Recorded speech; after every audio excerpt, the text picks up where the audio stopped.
Hello, everyone, and welcome to the Mac Flash 5. My name is Matt. I'm here with Scott, and I'm also here with AB. Hello. Just to get things going at the top of the show here, you'll notice that Mike isn't with us. He's taking a step back from the show. He's still around, though. I'm sure we'll see him again and again on Games Lounge, especially with we got a new game coming up. Oh, this is going to be playing after that, though. Yeah. Oh, well, I hope you Man, guys it was enjoyed so our new fun. game on Friday. It was so fun. I had a blast playing it. It was crazy. But yeah, he's still part of the Mac Flash team. He's of course more than invited to come back on to any one of these episodes, and we hope we'll see him again soon. But for now, today's topic, this is the show where we take a movie topic and we list our top 5 movies or movie-centric, items maybe, but this time it's movies, journalism films we're doing. And the whole journalism film genre really tickles my fancy every time a new one comes out. It's maybe this movie will come up specifically, but All the President's Men, like the production design of that, a newsroom, any movie that has got like a newsroom in it, I am down. Spider-Man has newsrooms in it. There's a lot of movies that have them of rooms and newsrooms adjacent in it, and it just makes for good intrigue, political or office politics wise. Yeah, and even comic books. So many of those comic book movies. I wanted to put Superman the movie on my list. I wanted to put Batman 89. Yeah, that's a great report. Alexander Wow. Oh, he's great. Yeah. But yeah, journalism films. This was one of Scott's picks. Yeah, tell us why. Oh, it's just the same thing. We come up with different categories, different genres of films, and I know, gosh, with the whole fake news stuff that was going, a lot of there's been a lot of counter culture to the press and the media and films and what they have to say, and with the Oscars are this month as well too, and there's always journalism films or films with reporters that are kind of always front and center. In more recent years, there certainly was that might pop up on a list, as well as some big ones that have won Best Picture through the years. I'm sure maybe we'll be talking about them soon. But, it's just always a good time to talk about journalism films because, like I said, it's its own culture and subculture as well, too. Now, you're going to kick us off, but before that, sure. Tell everyone how the show works. After we decide on a topic, we all go our separate ways and come back with our list of our top 5s. We're going to keep the tradition of talking about 3 of those movies, and we each have 2 honorable mentions. And at the end of the show, we got like a little bonus segment where we're going to try out something new. People on the Mac Flash Entertainment Facebook page might have seen one of these earlier. We're going to draft some movies. We don't know the topic yet. We each picked a topic. We're going to use a randomizer. We're going to have to get one of those up here. That's right. I'll get on that. But that's later. For now, Scott, what is your number 3? So you can go through a multitude of different things, like we talked about. There's a lot of films that are TV news, reporters, a million newspaper style ones. And again, the reporting of it is secondary or it's primary. I really wanted to dive into 3 films that show 3 different aspects of, intrigue. My number 3 is more of like the uncovering of a disaster or a big news story. A reporter goes to do something, they uncover, and there's, whistleblowers and things that are very prominent. I'm going to go with, for my number 3, 1979's The China Syndrome. Damn. Cool. Yeah. So The China Syndrome is pretty much quintessentially what a cover-up style whistleblower film would be. This comes right at the end of the 70s. I'm really gravitating towards 70s films lately. It's such a dour decade. Vietnam, you're post off the Kennedy assassination, you're into Vietnam. And it's just the 70s movies were really gloomy and murky. And in this, Jane Fonda and Michael Douglas play a pair of reporters. She's the reporter and he's the cameraman. Very young Michael Douglas. And they go to a nuclear reactor site. and it's run by Jack Lemmon. And while they're doing a little puff piece, kind of, they film more or less a very drastic scenario that goes on. Jack Lemmon, they, just kind of filming and seeing, they're like, something's not right here. And as it's going, everything's going haywire. So Jack Lemmon, then his story goes in and says, maybe there's a problem with this nuclear plant. And he slowly investigates a little bit more, and cover-ups, and through the years, the checklists have just been passed off and pawned off as the same thing. As the story goes deeper and deeper, he wants to expose the story, and he starts working with Jane Fonda in that regard. Main thing, it's just, it's an incredible, intriguing cover-up. There's stuff where they have to watch over their shoulder because, the walls are tightening in on them too. Lemon's trying to expose the story. And when he's giving his tell-all memoir, he's taken the third act, he's taken over control, and he brings Jane Fonda back to record his kind of interview, his tell-all interview, but he can't convey what's going on. He's getting nervous and this and that. And it just makes for a really slow burn, interesting third act of a film. And I do think of the 70s films, it's probably got one of the best closing scenes where you get the scene of Jane Fonda kind of giving the story and breaking down as there's a commercial running. You got to really see it to get what the imagery and what it means is, but it shows what's happening in her world and what the real world is seeing. So while the news is conveyed to us, we immediately forget about it once a commercial, and the commercial's for microwaves. So, it really ties into the radioactiveness. Again, this is something at the 70s nobody knew about, radioactive energy and radioactive plants and things like that. So again, it's just it's a perfect encapsulation of like what the real story is and what you're paying attention to. And so for that, my number 3 is The China Syndrome, which the title means if there was a disastrous event in a nuclear plant, it would blow a hole straight through the earth to China. That's where the movie gets the name. So 1979's The China Syndrome. Yeah, I watched this probably relatively recently, like within the last few years. I watched it. Yeah. And I'd heard people talking about it on a podcast. And what intrigued me was that combo of Lemon, Michael Douglas, and you get Jane some Fonda. Great end of leading man Jack Lemmon-ness. It's very and he gives a crazy great performance. Yeah. And Michael Douglas is great, obviously, always. There's a really great scene in the control room, in the nuclear reactor control room with them. But fantastic pick. I really like that movie. So I had this circled because at the Golden Globes, Jane Fonda won the Lifetime Achievement, and I was like, I don't know if I've really ever seen many Jane Fonda films. I'm gonna keep my eyes peeled on a few of them. Then once this category slowly came and you work your way through, I was like, well, I got it that I want to watch and want to see this, and I want to see why she's a big star. And again, it's a great powerhouse role. And there's like the 3 careers at the time. It's the last of the Lemon's A-list. He had won an Oscar in the 60s, leading man Academy Award. And then you get Fonda as well. She's a mega star right before she transitions in the 80s to being more of an icon than an actress. And then Douglas, he's kind of coming on too. So he had just kind of made his bones in the 70s as a producer, and he was Kirk's son, and then he kind of does the scene stealing as well too. So it's a perfect film for that. It's kind of funny too, because there's between this and another movie that will come up, not on the list, but within discussion. I might as well. Clute. She's in Clute with Donald Sutherland, which is the same kind of a conspiracy kind of a movie as well, right around the same time.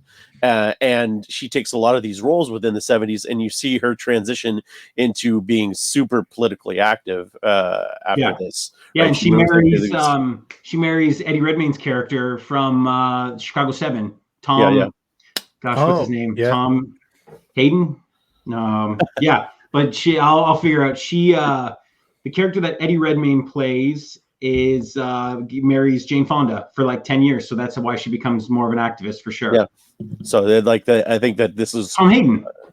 And so I think that this is kind of I don't want to say I don't know whether that factored into why she took the roles, or that the roles themselves factored into her political leanings, right? But I like to think that her taking these roles kind of spurned her on to be more politically active. Of course. But great movie. Cool. Have not seen it. Heard of it though. Yeah, you'd like it. You enjoy it. It's great. bet, Really Oh, good. man, it's I'm fantastic. watching a lot of 70s films this week. Some for this list, some for future, and some just because. So I was really glad that this one got on and snuck on. So it's a perfect like journalism expose uncover story. Yeah. So for my list, we talked about, we have our topics basically months in advance, so we have lots of time to prep. And so I had my list all written out, it was done, and I put it aside. And then within the last like week or so, I just looked at it and I started tinkering, and I was like, my list is all, very five very serious movies that are, they're all, really big movies. They're all very important movies, but they're all like super serious. So I was like, you know what? I'm going to shake things up a bit. I took my number 3, tossed it to my honorable mentions. I threw my honorable mentions out, and I brought in 2 movies that are a little more fun, a little more I don't want to say upbeat, but a little more fun and kind of different from the others, because the 5 were kind of all felt very much the same. And so I'm going to bring in my number 5, and I like to throw in my token horror movie. This is from 2007. It is from Spain, and it is called Wreck. And so Wreck was one of the movies that was not early on, but in the early 2000s, following the early 2000s wave of found footage, shaky cam kind of movies. That started off with 99 with Blair Witch, and there's a whole ton of them. And for my money, Wreck is one of the very best, if not the best. And one of the big things that is a criticism towards the shaky cam kind of movies and the found footage is people always say, well, that's kind of unrealistic. Why would they continue filming after like bad, crazy stuff goes down? Like, why are they still filming? Why are they like holding on to this?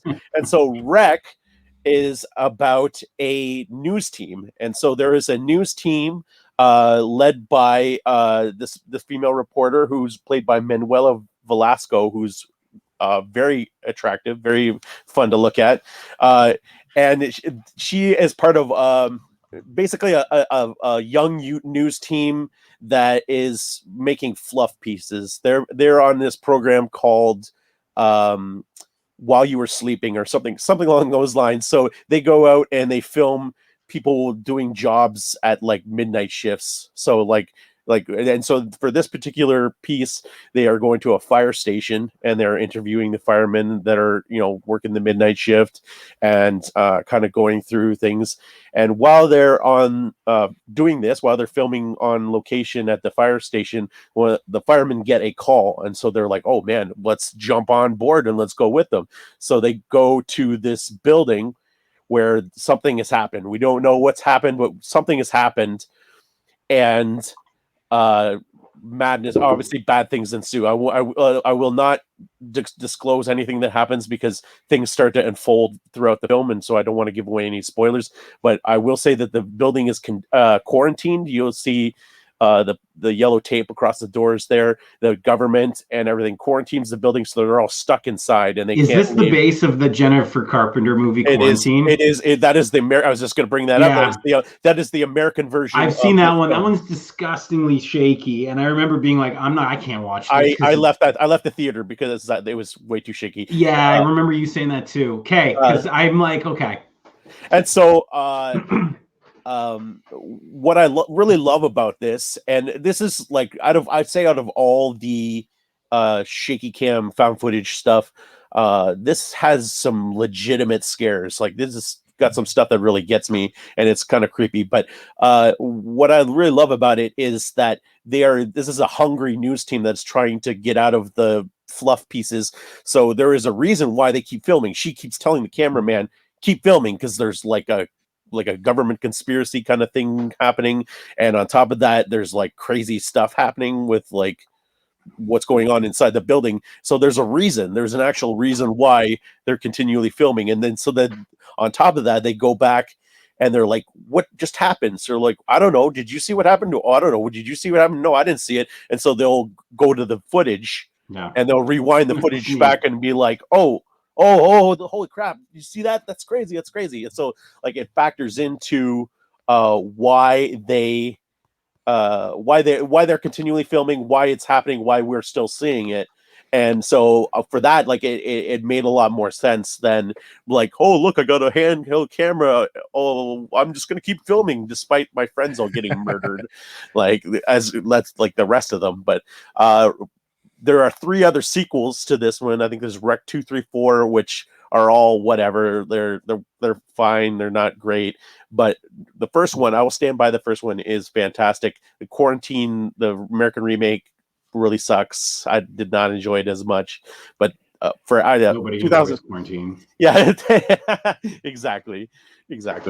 But so that's my number 3, 2007's Wreck. That's cool, man. That's awesome. That sounds, and it's funny that you say, because it's like, I guess that's what tells the best story is on how like the team does puff pieces. That's like a lot of journalism movies start off and they're like, and then this is like their big break, the big story that's going to open it up. That's like a big theme on like a lot of the movies that I had on my list and make it. So it's funny, and you're like, I could see that because they're there to do talk about the firemen and the poles and the engines, and then a conspiracy ensues, which that's sweet. Yeah, it definitely it definitely added to that. Like one of the things I like about journalism films is that there's always the drive and the hunger to get the story right, and they want to get the truth and they want to get the story out, and so that's a big part of this movie and pretty much all my movies. Sick. Good choice. They made two things that caught my ear there, where you're talking about the movie kind of being like things are happening and why don't you just put down the camera and help this person or whatever. I mean, in the world we live in today, that's almost exactly what I see all the time. Well, that's the big thing on the White in the Black Mirror episode. They're all just with phones, and you find out why. But you're absolutely right. Nothing, it used to be pics or it didn't happen. Yeah. Now it's video or it didn't happen, and everyone makes sure they have their camera, their phone ready to do anything before they do it. I mean, you see it on Facebook all the time. There is a couple walking down on a beach and they spot a beached sea turtle or something, and they take it upon themselves to help the turtle back into the sea without the camera ever being missing a shot. They make sure that camera is on a rock pointed at them so they can upload it later. Look how great we are. And I watch this, I'm like, call animal control. They will come and do that. Animal control isn't going to get them those hearts and likes, Matt. That's right. Gotta get them hearts and likes. And then at the end there, you're talking about how people are always hungry for the truth or hungry for the news and that stuff. It's really today they're hungry for the clicks. That's it. Headlines. Clickbait. What? Really? Click. Oh, I was deceived again. True. Now to continue on Andrew's thing where he but if he can, he puts a horror movie on his list. If I can, I'm going to put a James Bond movie on my list. Cool. It's the one I like. I hope it's the one I like. And I'd be surprised if there was another one that would fit on this list. But similar to like the superhero movies we mentioned, Superman, Batman 89, Spider-Man, they all have newsrooms in them. Let me get my screen up. My number 3 is Tomorrow Never Dies. I mean, that's of course Jonathan Pryce, and that's fantastic. I'm so happy. I didn't even think about it. Jonathan Pryce is the Bond villain, and he plays a newspaper magnate, a media icon. It's hard to determine where his inspiration comes from because it's not Ted Turner, it's not Steve Jobs, like Rupert Murdoch. Rupert Murdoch, maybe, yeah. But his master plan is to, his end game is to get exclusive broadcasting rights from China. Because you know how, like, in England, they have the BBC. Over here, we have CBC. There's national news coverage. She wants the contract for China's unlimited news coverage. And to do that, he's going to try to start World War III and cover it in his newspapers. He wants England to fight China. That's going to start World War III, and everyone's going to read about it in his newspaper. And I mean, throughout the movie, this was in 1997, I think. Yes.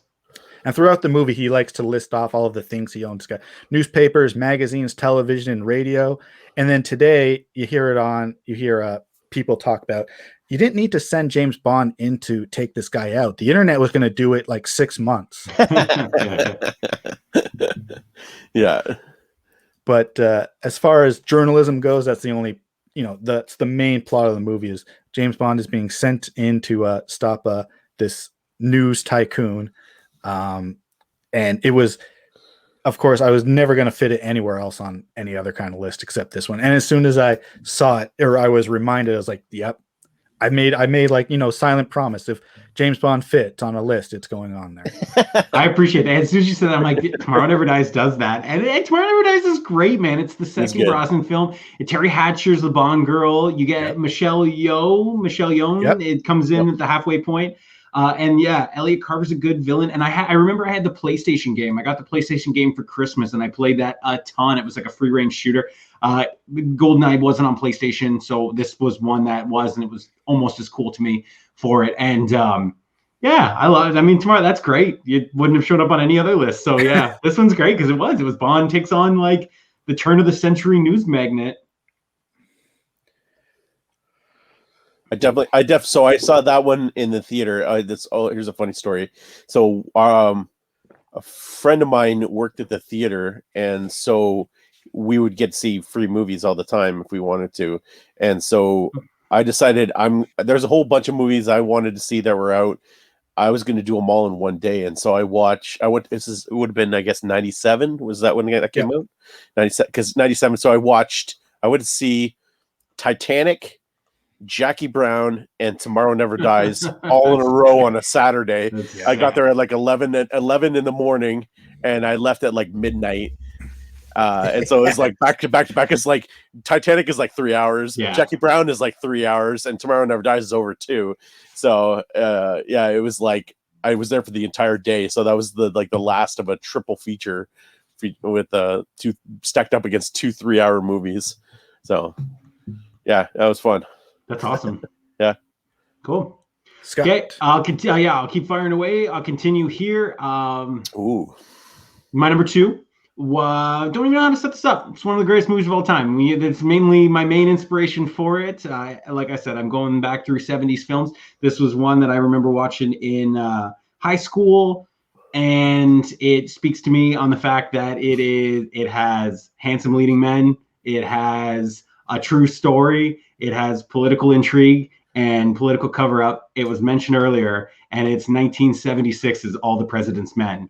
Yes. Who's who cast of the 70s? Jason Robards playing Ben Bradley Sr. He won the supporting actor Oscar for it. You get Redford and Hoffman, who are two of the biggest stars on the planet. Hal Holbrook, who I definitely wanted to shout out here, playing Deep Throat, and then Jack Warden, who's also the head of their little area of the Washington Post. Incredible story. It's Watergate. It's one of the most famous political moments in history, and it's it's how Woodward and Bernstein had been tasked with this small little break-in with 5 guys who were arrested at the Watergate Convention Center and in seeking into the offices for the Democratic National Committee. And as they go through the film, I watch it again. I watch it probably like once every 2 years. I think I did 2 years ago. It's brisk. I saw somebody on Twitter called it like the best detective story of all time. And it really is. They're not cops, but they're cops. And they're going and they're investigating and they're pulling on the thread as it goes.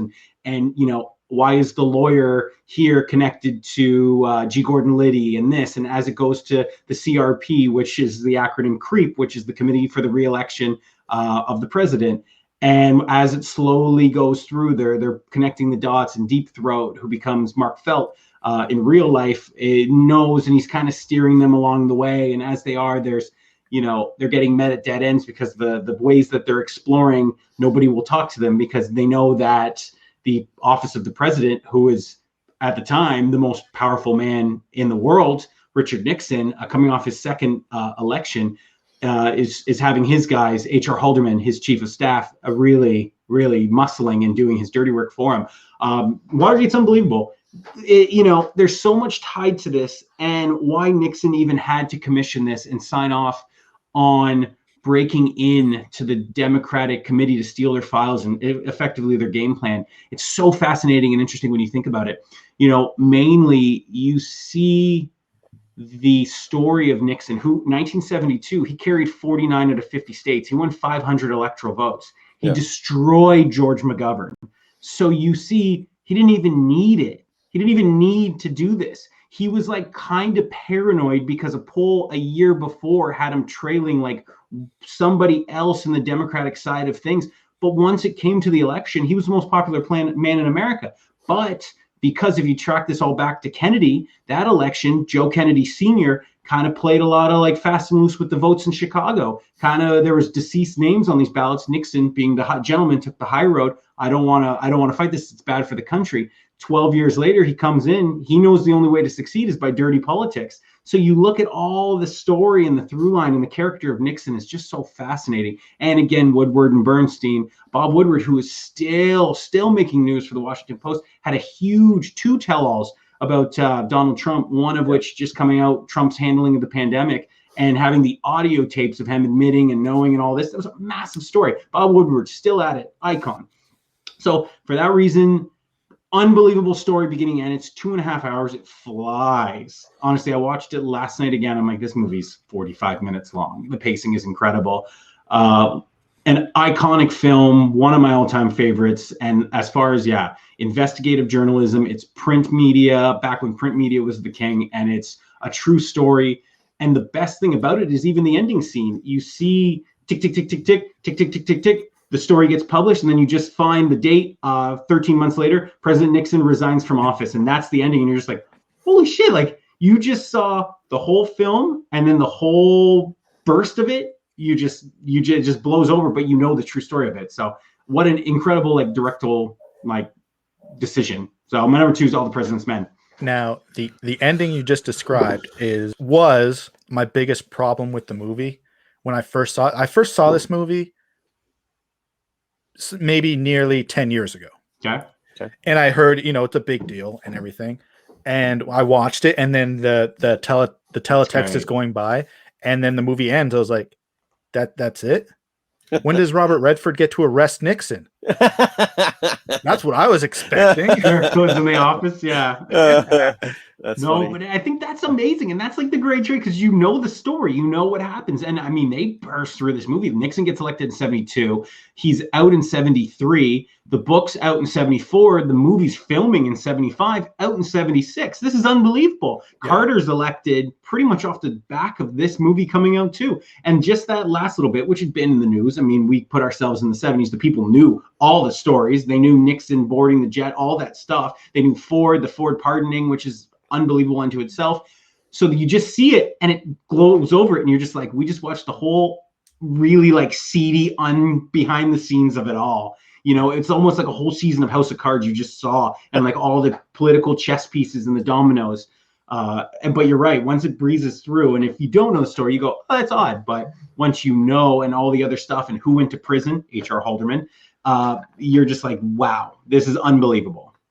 Yeah, I mean, in this day and age, it would spurn you to go and start Googling, right? Yeah. Start hitting the real story, and obviously, what happened? It's very Hollywoodized, right? So it's not the actual. A lot of it is not the actual events. It is made into a 2-hour film, yeah. Right? And so they condense a lot of the situation into make it really tense and really they want to make it an entertaining film. Mm-hmm. And so even the character of Mark Felt, people say that is they named Mark Felt as being Deep Throat, but Deep Throat was actually 50 people, right? And so all these leads and stuff are all coming from 50 different people, but you don't want to have a scene, you want to have 50 different scenes with 50 different people, of course, and bring all these characters in. You want to have one guy. You want to have one guy that is the informant of Deep Throat.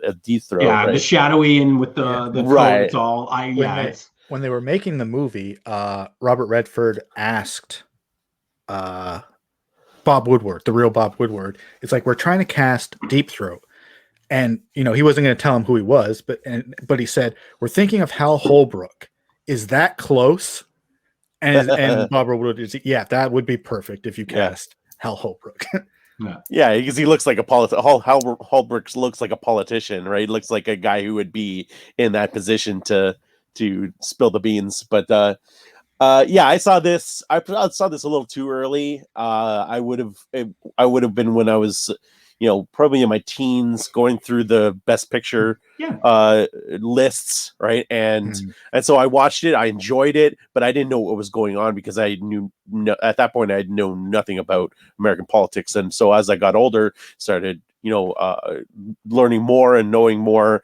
The rewatch made it was much more satisfying. Because I knew, like you said, when you're just watching it as entertainment, you're like, oh, I don't know the situation that's surrounding this, because like you said, it came out basically on the cusp of it actually happening. So people would, it's fresh in people's minds. What's happening. An unbelievable decision to rush it out like that. I mean, that's interesting. I can't think people. There's rumors about that too. Rumors about that being very political as well. Like you said, Carter basically got elected because of that, and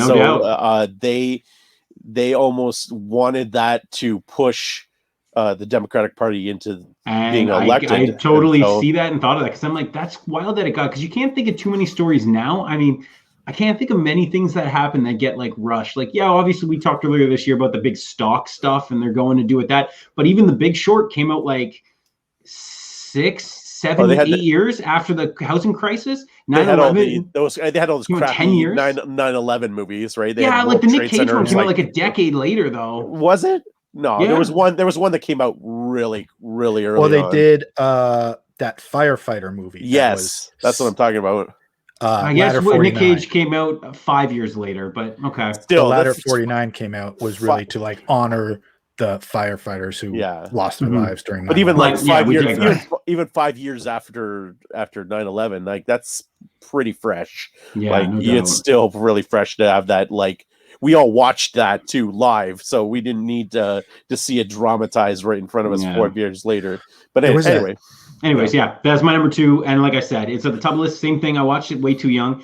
And there's a lot of newsroom stuff in it, like a lot of talking. And then you get like Jack Warden around the table and with Robards and like a lot of like, you still don't really know, but it's cool because you're like, oh, the fashion's cool. Everyone's smoking cigarettes and like, it's the 70s, baby. Let's do this. So, one last tidbit. The beginning of the movie, the security guard who finds the door unlocked and calls the cops, the actual security guard from the Watergate. I feel like I read that too. That's cool. I did not know that. That's really neat. So it's funny that you should have that as your number 2.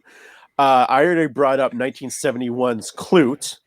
You just brought up was it 1976? 76's All the President's Men. Those are 2 of 3 of a trilogy by Alan J. Pakula, directed by Alan J. Pakula. Yeah. I'm going to include the middle one of that trilogy. It's called the Paranoia Trilogy, and that is 1974's The Parallax View, also with Warren Beatty. So with Warren Beatty. And so the Parallax View, like I said, is part of this Paranoia Trilogy. There was a ton of these kind of movies all through the 70s. It's coming off the McCarthy trials. You had the whole paranoia of communism. You had a bunch of political assassinations. You had MLK, you had JFK, you had Bobby Kennedy, all these guys. And so there were a ton of these movies that came out all around the same time. This one is about Warren Beatty, who is a hungry young reporter, as you know, this seems to be a theme coming out, named Joseph Frady, and it's such a weird name, Frady, like Frady Cat, almost like. And so here's him looking all smooth with his little jacket there. What is that called? With his blazer, yeah, no, but his like suede a coat. suede coat, yeah, It's like suede Han coat. Solo. He's gonna. It looks like he's gonna land the plane with those lapels he's got. Exactly. So he's looking young and fresh, and he's a cocky young reporter.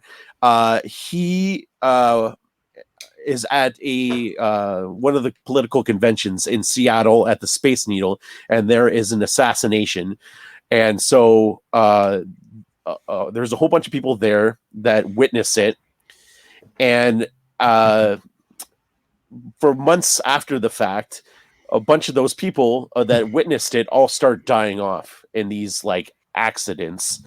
And so Frady catches wind of it that these people are all mysteriously dying, and he starts looking into it as to what is happening. And so as he does that, he uncovers a major conspiracy, and there is a corporation called the Parallax Corporation, and they groom killers.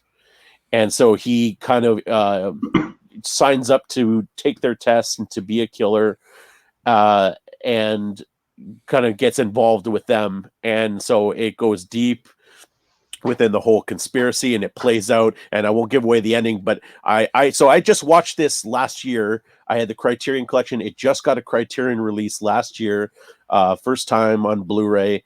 And so I watched it when it was on the Criterion Collection. It was before that. It was super hard to watch. And so I jumped on the chance as soon as it came on the Criterion channel.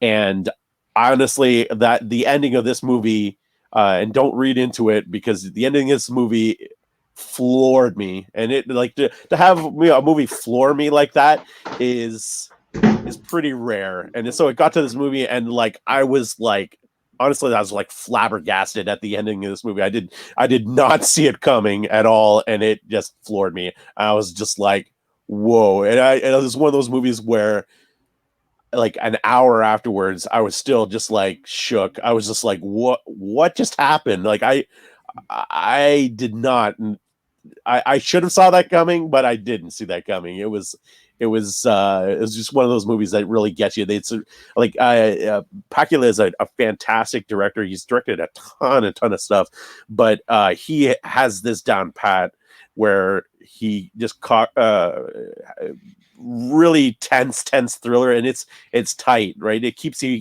guessing, keeps you moving throughout the movie, and this is another really tight thriller. I really love Clute too, like I said, with Donald Sutherland and Jane Fonda.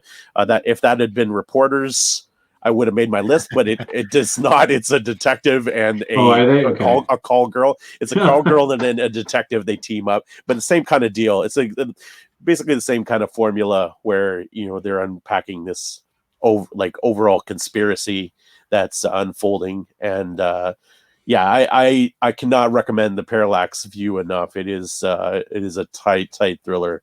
Very cool movie.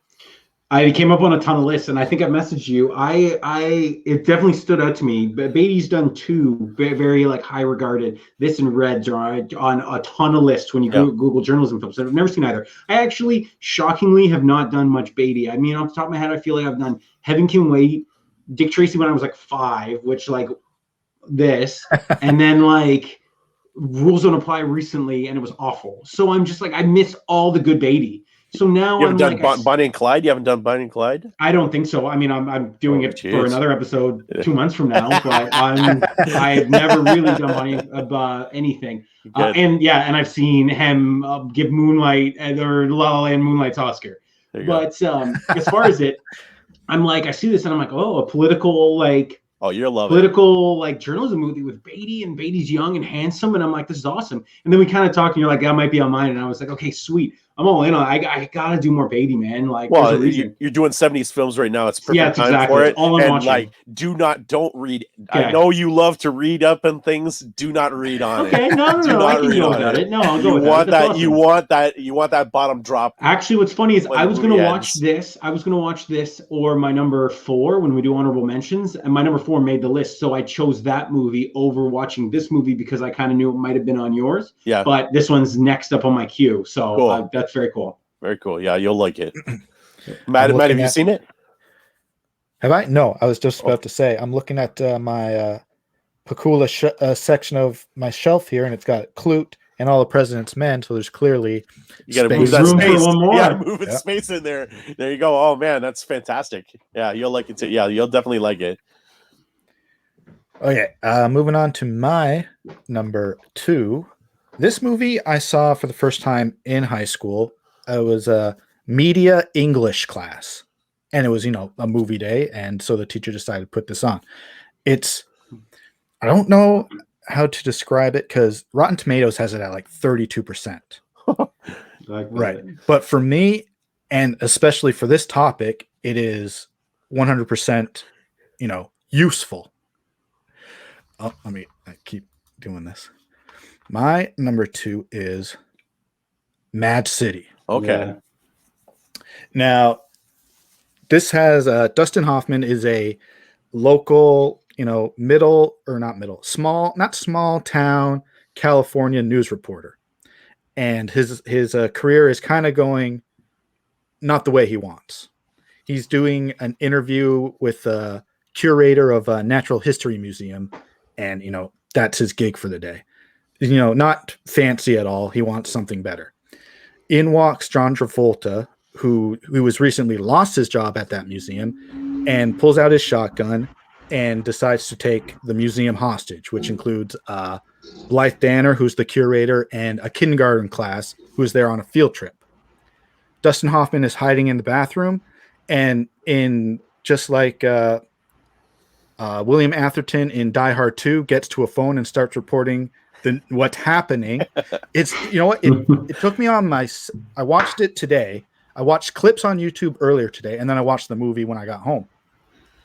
He calls his camera. His assistant is in the van outside, and he says, "There's someone in here with a shotgun." She says, "Okay, I'll call the cops." He says, "No, the cops can see it on TV. We need to start reporting this. They'll get here when it's their turn." And it wasn't until the second time I watched it, I was like, because he picks up a payphone. He could be calling the cops. He's already made that decision twice not to get the cops involved until they start reporting. I can take this down. So Travolta eventually finds him in the bathroom, and Dustin Hoffman does everything, not exactly to egg him on, because Travolta's a nice guy. He's don't want to call him slow, but he's doing this thing out of complete pressure. It's a minimum wage job. He needs it to provide for his family, and he's just taking the wrong actions in order to get his job back. And so Dustin Hoffman pretty much realizes this guy's not really violent. We're not in danger. I need to make a story out of this. So he essentially helps him maintain a hostage situation just so he can continue reporting it. He's allowed to leave and talk to the people outside. He gets the police chief on his good side. There's a great scene. Ted Levine. Oh, man. Buffalo. Yeah. Yeah. He's the chief of police, and there's a great scene where he's talking to Dustin Hoffman, and Hoffman makes him realize, "Do you see my back is to the TV cameras there, and your face is in front of it? I'm making you a star right now." Eventually, the kind of thing calms down to a certain point. I don't want to ruin the ending, but Dustin Hoffman, realizes a little too late the wrongfulness of his ways, and as a movie, 32% on Rotten Tomatoes makes sense. As a journalism movie, everyone especially in like a high school journalism class, would absolutely need to watch this. I have seen this movie. I'm positive I've seen this movie, but I remember absolutely nothing from this movie. I feel I like some of the things that you said. It was like, oh yeah, okay, but I don't remember any. I think I've seen it once, and there is like a lot when it very first came out.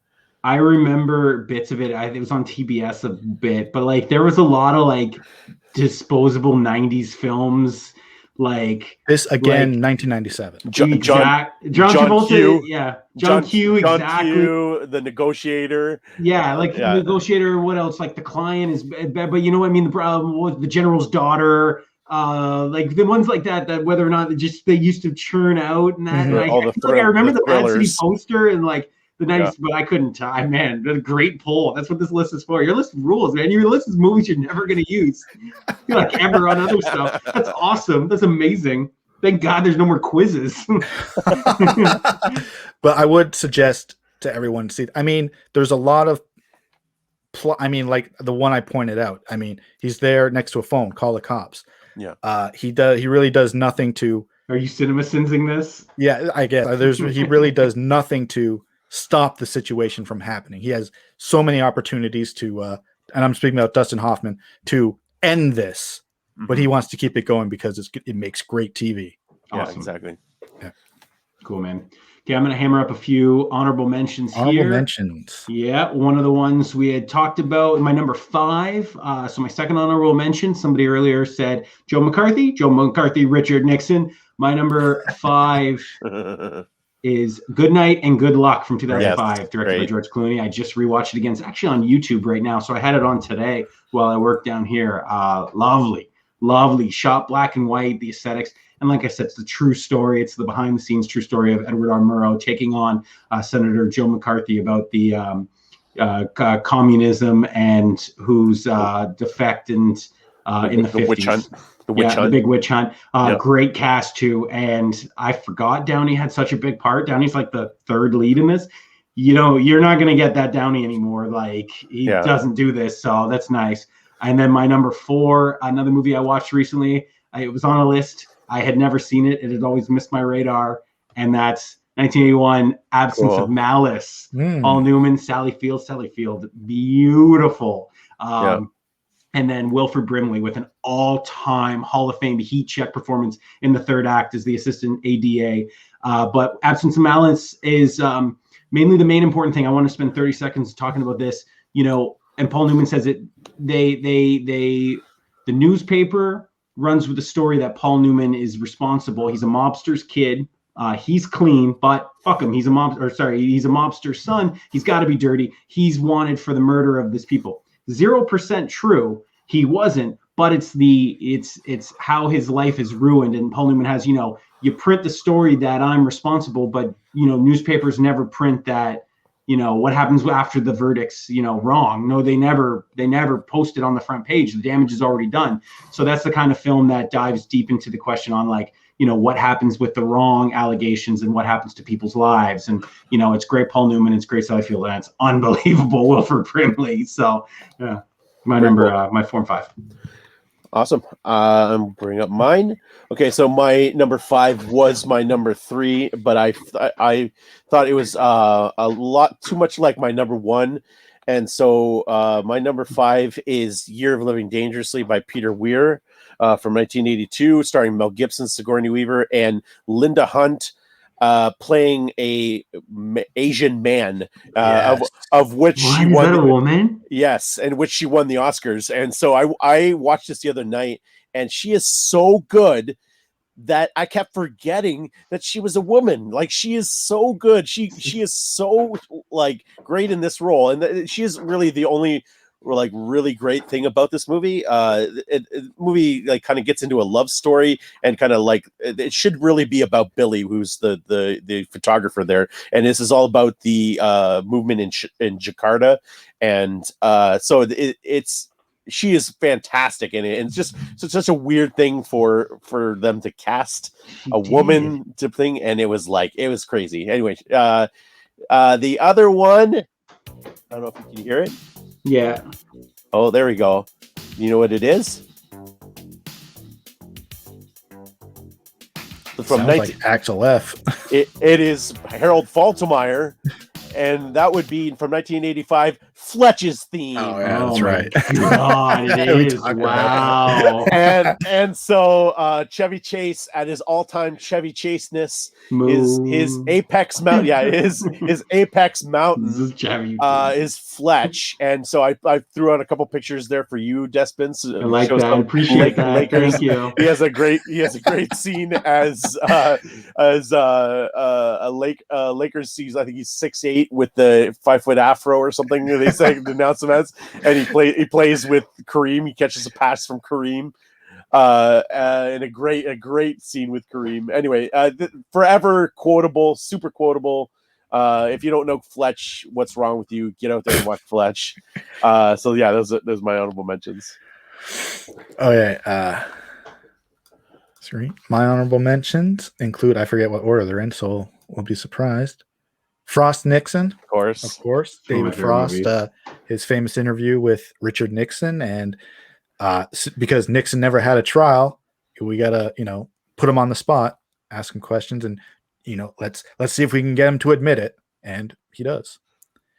And Anchorman. I'm glad I actually predicted. I wanted to put it on. I'm like, I feel like this might be on Matt's list. I can't believe I know you so much. I swear to God. That's fantastic. It's great. It's got to go. No, I mean, what is there to say? It's one of my favorite comedies of all time. There you It's go. something I could watch and probably have watched. I mean, 4 days a week at one point, because it was on TBS a lot. And every time it was, I switched it on. And talk about quotable movies, It's like quotable. forever quotable. But the one thing, it's got a really good story. Like Yeah. Veronica Gordon and sexism in the workplace and stuff. Like it's actually like there's the bones of like a really important topical story on how how Ron just skates through and does nothing. And you're like, this is a really good, like, it's a comedy, of course. It's an Adam McKay comedy. And it's like, but I like most Adam McKay movies, it has way more to say. Sure. And it's and yeah, I just think like with sexism in the workplace and the time of like the newsman in the 70s and like his stardom, it's like, and all the different news stations. And yeah, great. I'm so glad I made someone's list. There, for a while, I was saying to people, Will Ferrell must regret not being able to do or have never done Ron Burgundy on SNL because he's such a great character. Yeah. And it wasn't until later that I realized that when you create a character on SNL, SNL owns that character. Yep. Yeah, and so now he's been free to play Ron Burgundy on like he does all of the ESPN time. Stuff. He does a podcast. Yeah, he does all the time. He has a podcast. Yeah, Yep. He wrote As books Ron as them, and he does a ton of ESPN sports stuff. He pops up in the ESPYs as Ron Burgundy. He was on TSN covering curling that one time. That was hilarious. Great. All right, True. number one. Let's go. Number one, a movie. Okay, so I had a lot of down. We know it is. So we had 70s, and I was like, man, I only watch 70s movies. 70s movies are the best. News, true stories, all of this. And then my number one comes in, and it's 2014's Nightcrawler, starring Jake Gyllenhaal as Lou Bloom. It's the debut of Riz Ahmed, Rene Russo, and Bill Paxton, and it's the directorial debut of acclaimed screenwriter Dan Gilroy, who's married to Rene Russo. This movie's phenomenal. I watched it again 2 nights ago. It's one of my top 20 favorite movies of all time. Every time I watch it, I like a little more. It's a very modern American Psycho, and what it is, it's Lou Bloom plays like an investigative reporter, journalist, cameraman, kind of independent, but he's like a crime filmographer of it. So it's such an original and like thought-provoking film. But basically what it is he sells footage to local news stations, and in this he develops a relationship with Rene Russo's.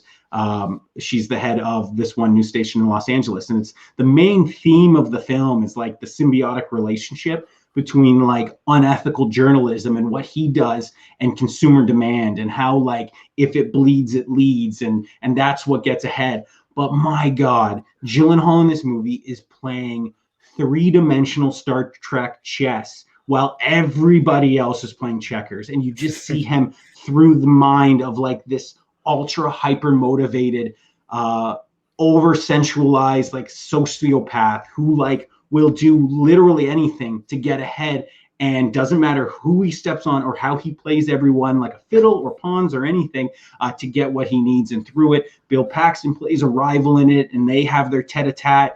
and he's kind of learning the industry. And him and Rene Russo are playing a mind cat and mouse game through the dialogue, and it is razor sharp exactly how he's able to go through, and he's 10 steps ahead of everybody as he's selling the footage and negotiating and talking about, and how he can convey like the mask of like a nice, likable guy, because that's what he wants to be. He wants to fit in. He wants to sell this. He wants everyone to know. He goes around and has nicknames for people and that. But behind the scenes, he's like this very, very, very dark, very like removed, cold, calculating character.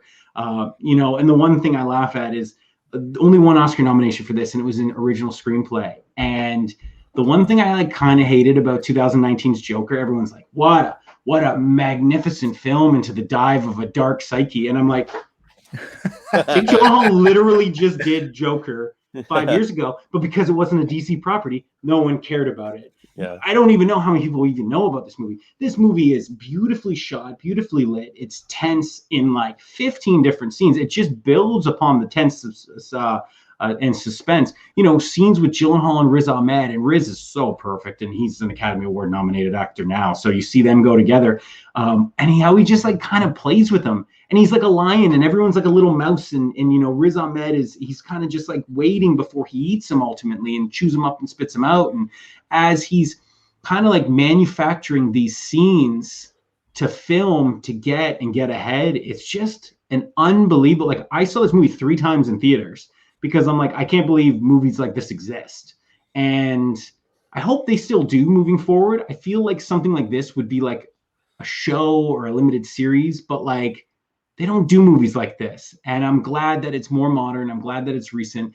And like I said, it's got Gyllenhaal doing one of his film roles that he probably could have won an Oscar. Didn't even get nominated. I looked, it was a very tough year. It was the Redmayne, Keaton, Carell, and Cumberbatch and somebody else year. So it was a really tough year to crack. But like, you give an Oscar to Joaquin for doing the same thing, and I'm like, Gyllenhaal's doing it in spades. He's like 15 times ahead of him. So my number one easily for this, looking in the deep, seedy, the very seedy, capital S seedy underbelly of Los Angeles crime reporting and journalism, is 2014's Nightcrawler.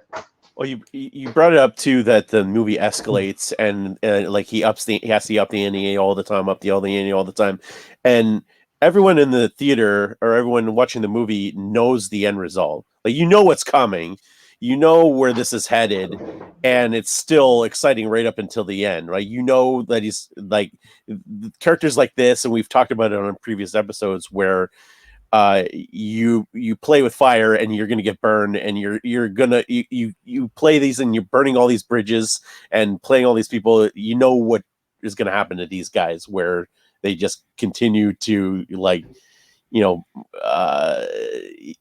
up the ante, and like I said, keep trying to go farther and farther, push the envelope. Lou Bloom pushes it, and Lou Bloom succeeds.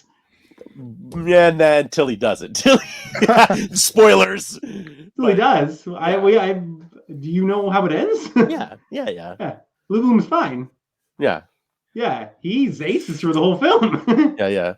But yeah, it's it's unbelievable. And like I said, it's fantastic. Even from the start, when he's negotiating, selling scrap metal, and just buy anything. And he even tells Rene Russo, I'm on my computer all the time. I'm always learning. Everything I'm doing, I'm learning. There's a lot about you on the internet. Not everything, but a lot. And you're just like, oh, this guy is this guy could go, and he could be a rocket scientist, or he could be a serial killer. And like, he's going to succeed at whatever it is.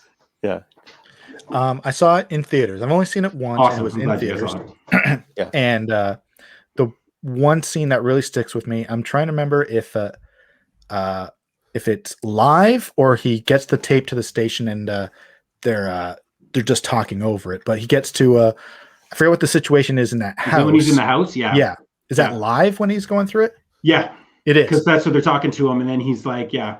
And he's slowly in like the baby's bedroom, slowly goes up to the cradle and slowly moves the camera up, and all the reporters can do while they're watching this footage is speculate about what's happening.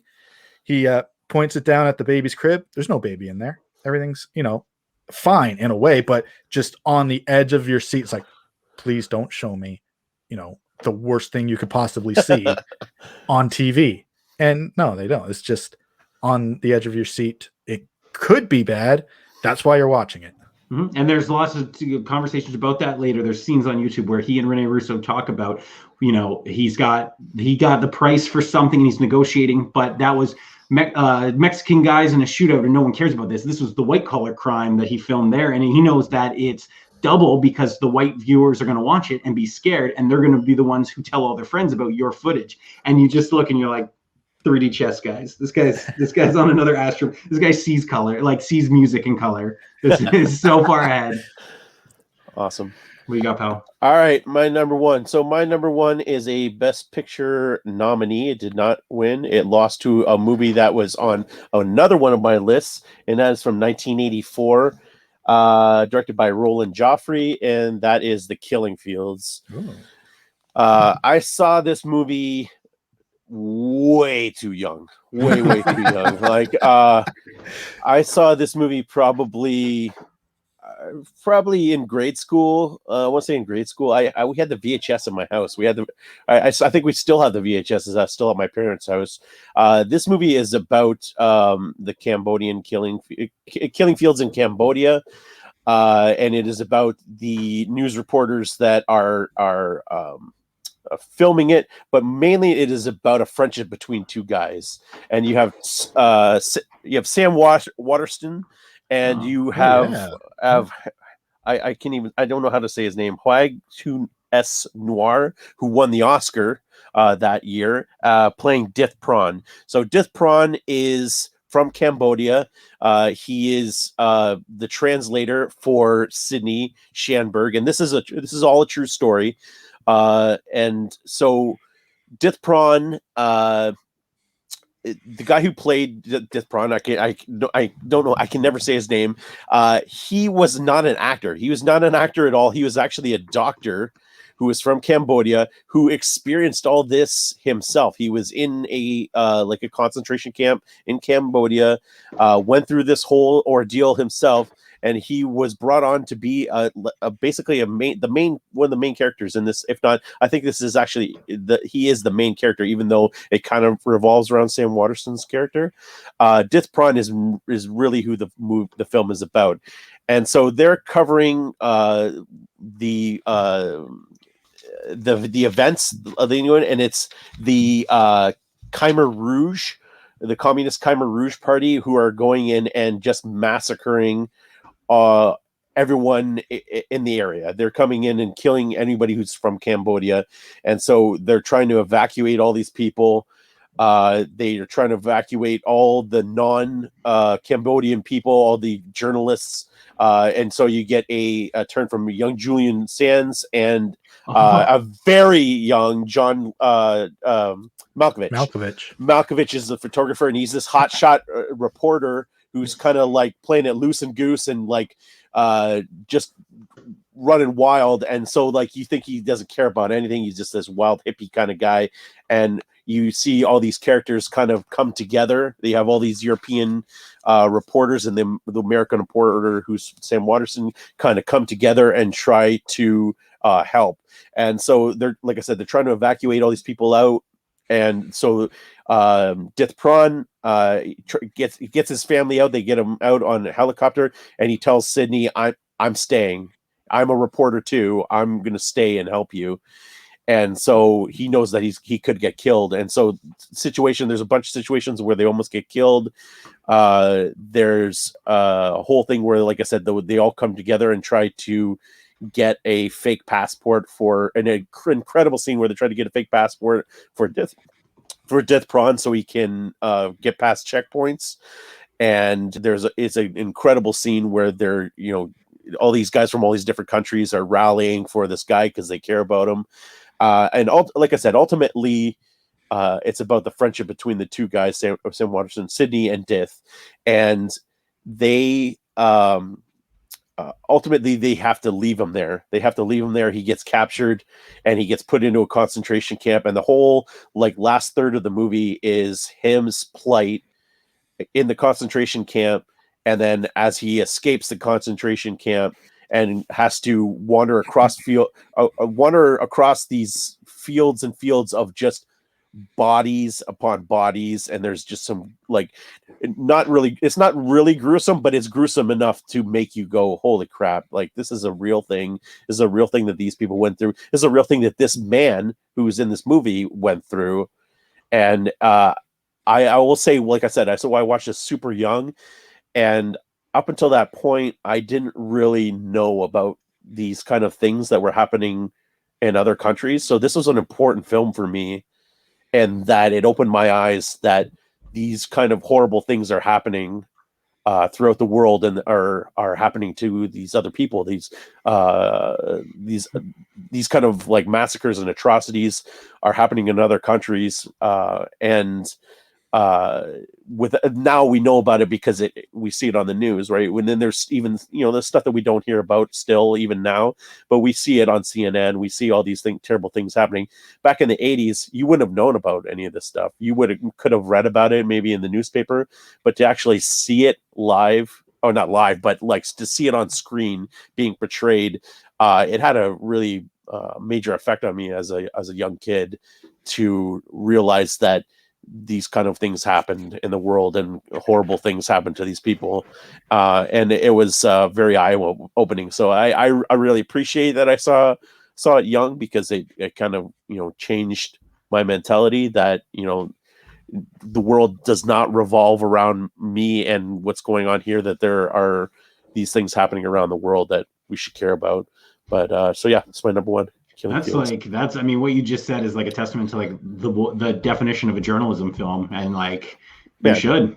That's great. I never even heard of this movie. It's all over the Oscars. 7 nominations. It won 3. I've never heard of the Killing Fields. It would have won the honestly, it would have won the Oscars if it was not for Amadeus. And Amadeus should have won the Oscar. I love Amadeus. Blocked it at picture, director, and actor. Yeah. Amadeus won all 3 of those. It was a tough year. There's another. What's the other one? There's Passage another, to India, Places in the Heart, and A Soldier's Story. Maybe it's Places in the Heart is pretty good.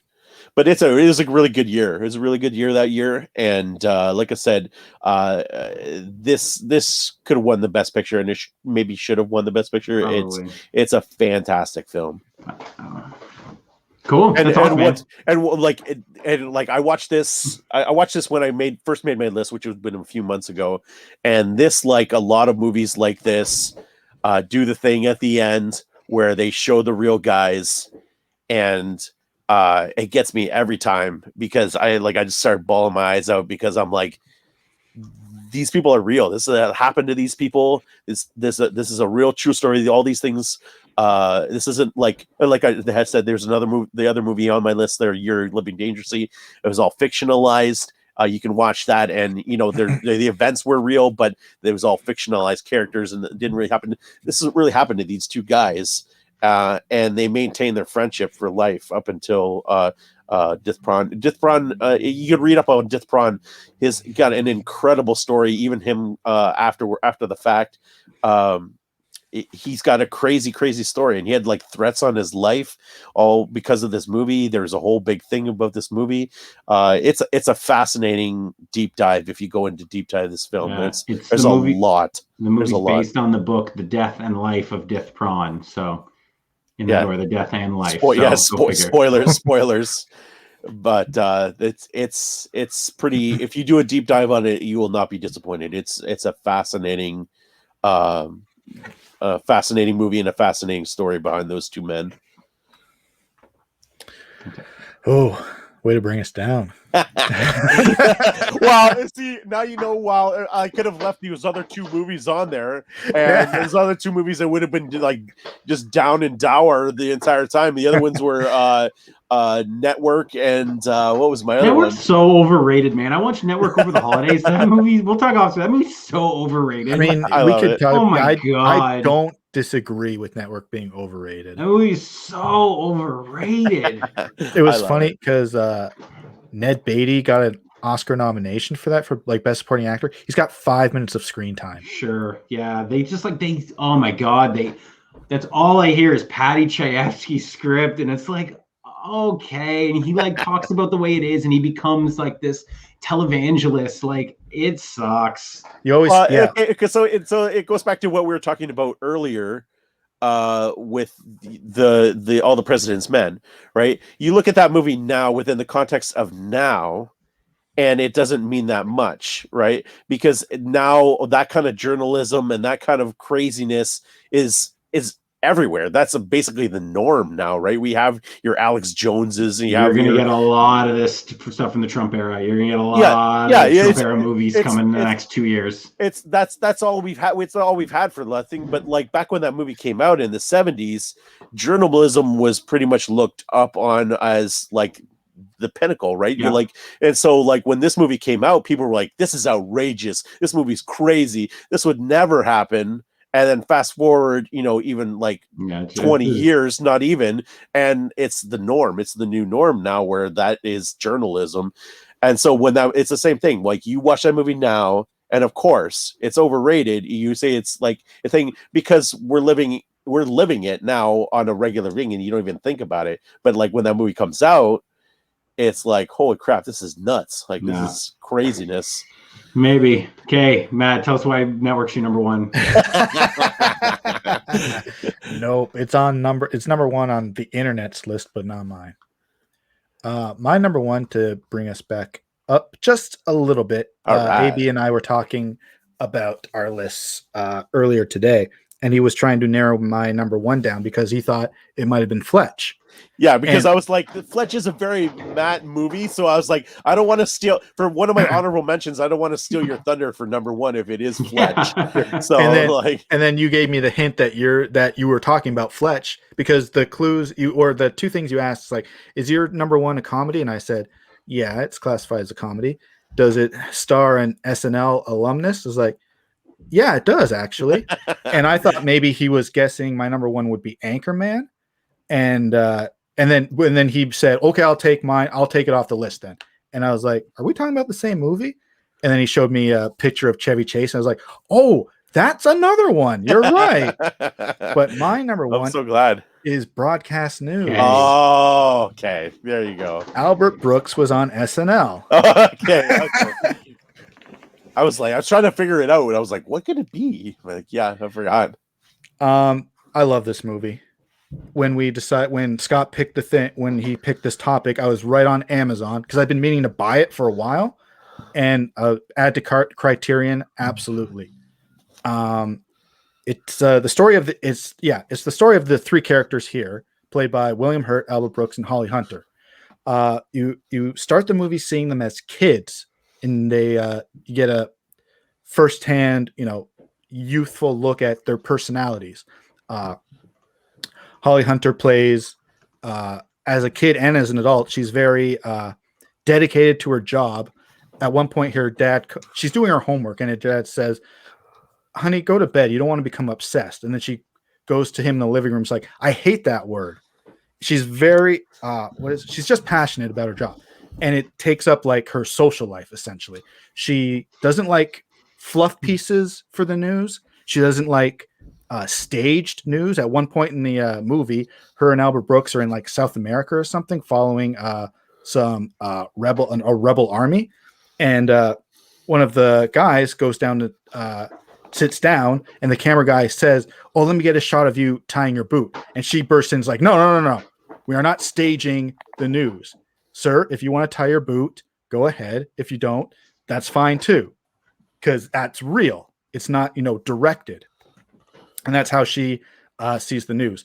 William Hurt is a guy who's he has a learning disability, essentially.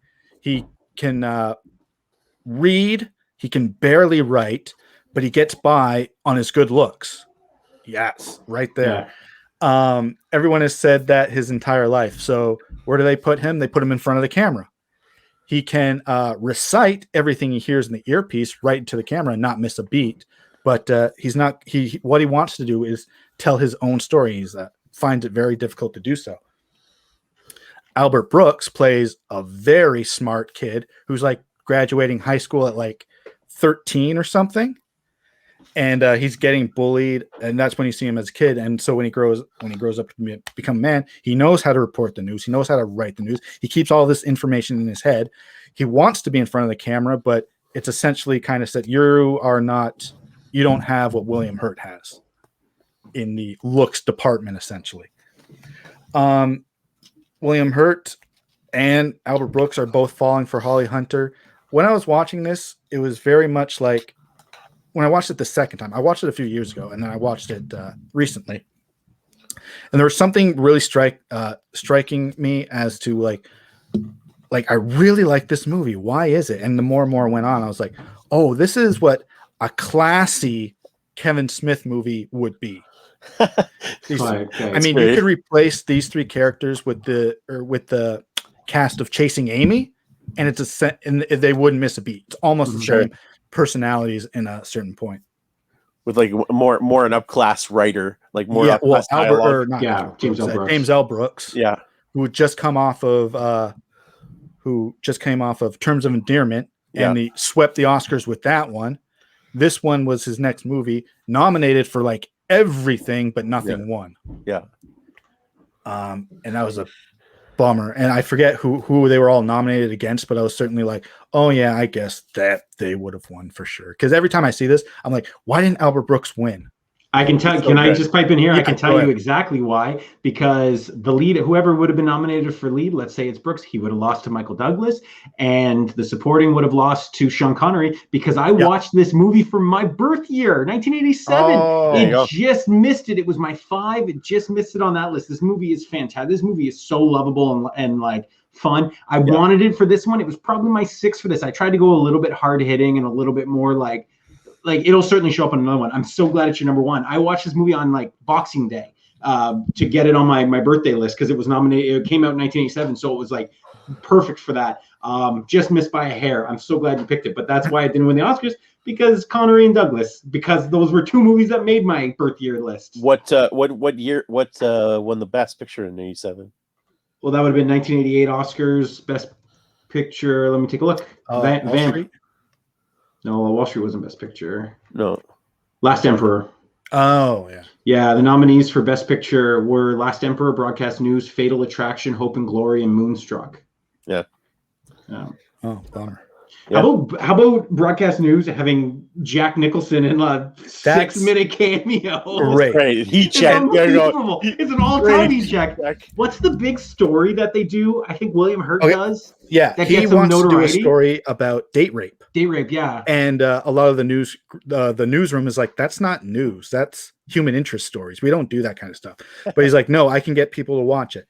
And so he does an interview with 1 or 2 date rape victims, and Albert Brooks walks in, and they're all watching his story, and he's like, "What is this? Turn this off!" And all the women are like, "Shh, we're watching this."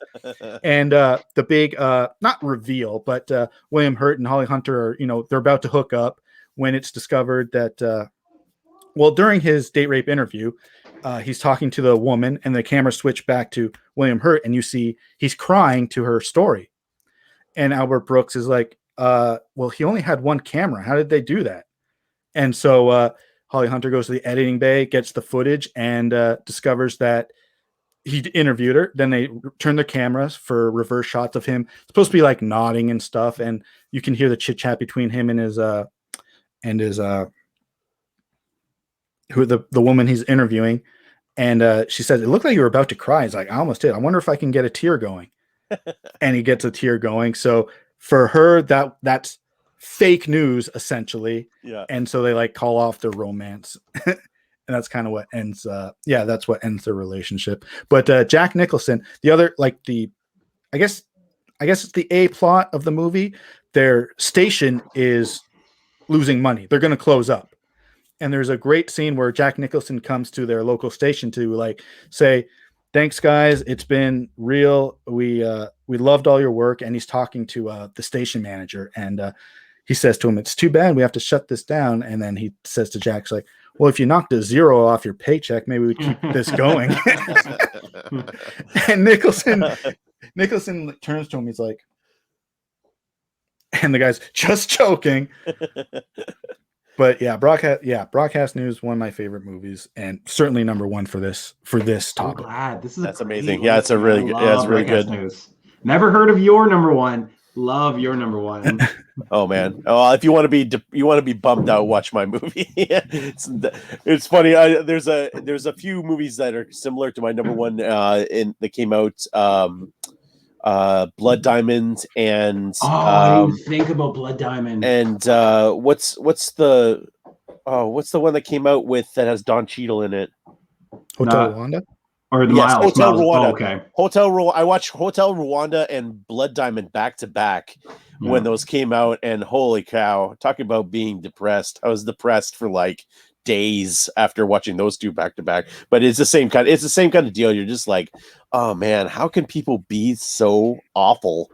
And like you're killing all these people for what? Like, what's the reason for killing all these people?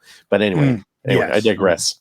Okay. So let's go. Let's have some Take us home. Let's have some fun. We're gonna have some fun. We're gonna Matt take us into the next segment. Yep, the new segment for the show, the Mack Flash Draft. We're going to get our topics up, our picking order, and we're also going to bring a guest in. Let me bring this up. This is for editing purposes, essentially. Let me close one or two things. And we're also going to have...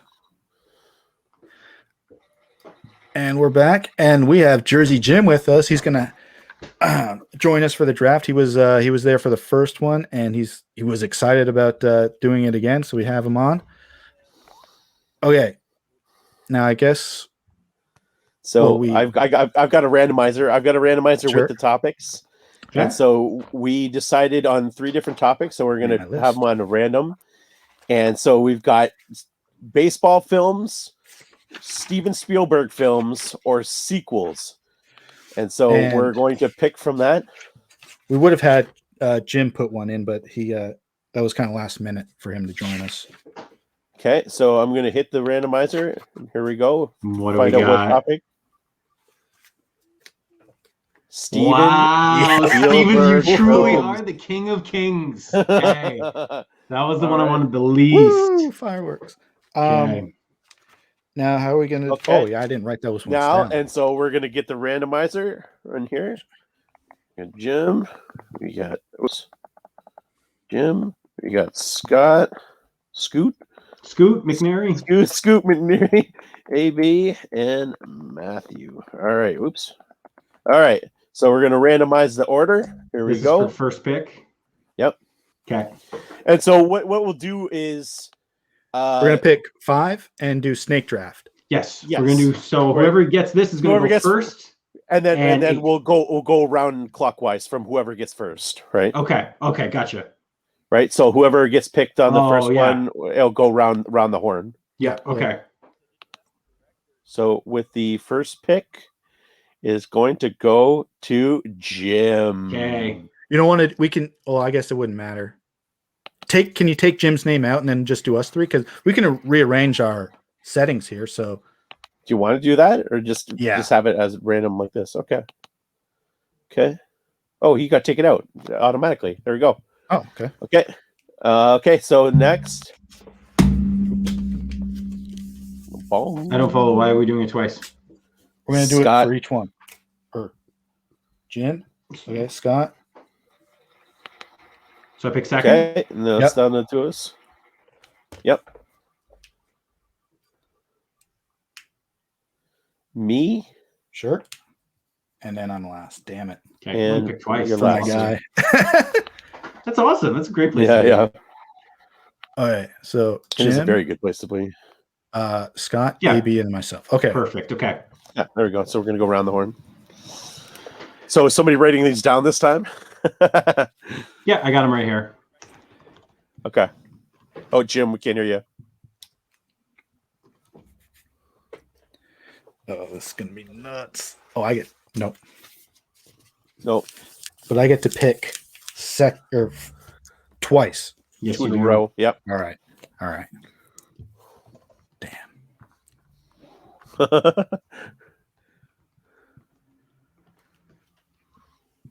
And we're going to be doing, it's just movies Steven Spielberg has directed. Correct. Because we don't want people sneaking on Back to the Future. He's muted. Hold on. Now, after we pick these, we're going to have a graphic or something on, excuse me, on the Mac Flash Entertainment Facebook page. And you can go there and then click the appropriate emoji to pick who has the best Who has team. assembled the best roster of films. Yeah. That's how I always envisioned it. So, Jim, are you there, buddy? No. No. Oh, I hear something. Oh, I heard a click. Oh. What is his Muted. mic? His mic is muted on here. Yeah. No, he's. I think he's muted on his end. I tried to unmute him. Jim, click the microphone button on the screen.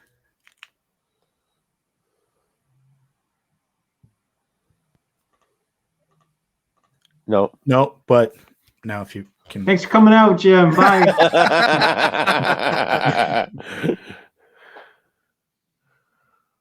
No.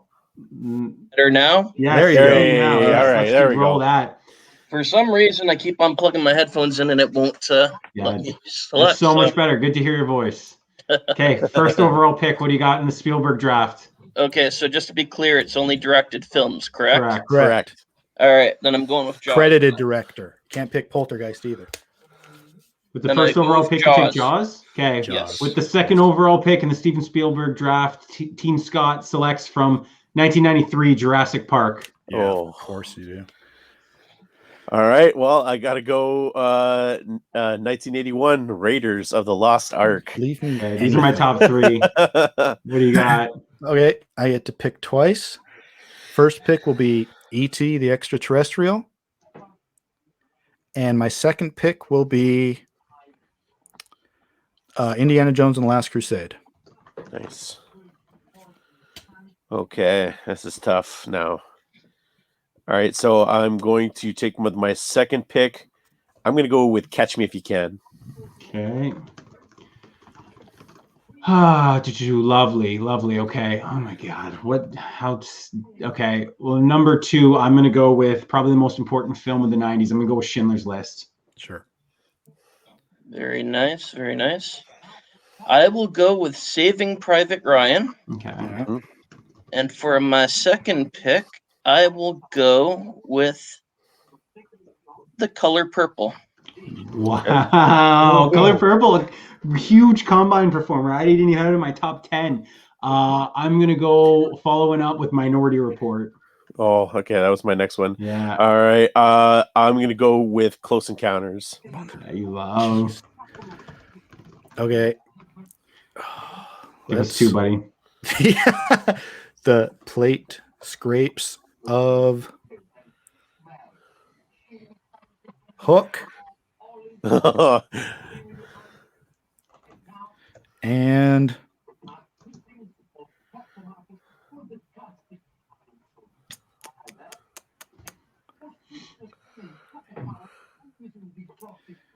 Ready Player One.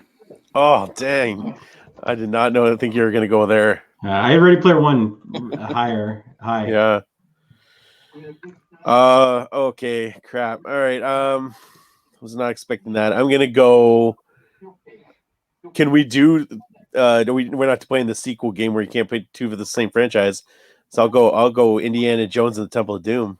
Okay. Yeah, we didn't specify, so you can take it. That would have been my next pick. Gosh, I got a lot of schlock here. So I think for my number 4, I mean, Empire of the Sun's not going to win me any votes. So I think I'm going to have to go with, gosh, I think I'm going to go with Lincoln. Probably would have been my next pick. I will go with Munich. And for my last pick, I will go. Let's do War of the Worlds. Oh, that would have been my next one too. Shoot. Yeah, So, that's my last one. there's a lot of like we talk about. The rest is all just like that schlocky. There's one like fun, but like how fun is it? Like how much fun do people have? I guess I'm gonna go with guess I'll go with Bridge of Spies. All right. like you said, how many votes is it going to get me? I don't care. I liked it, and I saw it in the theater. I'm going to go with Empire of the Sun. All right. And for my last pick and the last pick of the draft, not that one. Ooh. I have a prediction. I guess I'll go with The Adventures of Tintin. I had it written on your sheet already. Yeah, that's so my next one on my list. that's where I thought I'm like the fun. Okay, so to recap, Jim has Jaws, Saving Private Ryan, The Color Purple, Munich, and War of the Worlds. I have Jurassic Park, Schindler's List, Minority Report, Lincoln, and Bridge of Spies. AB has Raiders of the Lost Ark, Catch Me If You Can, Close Encounters of the Third Kind, Temple of Doom, and Empire of the Sun. And Matt has E.T., Last Crusade, Hook, Ready Player One, and The Adventures of Tintin. Yeah. Nice. Cool. Okay, go to the Facebook, vote. We're going to have corresponding. Jim will be the like. I'll be the love. AB, I'm sure, I think, is the caring.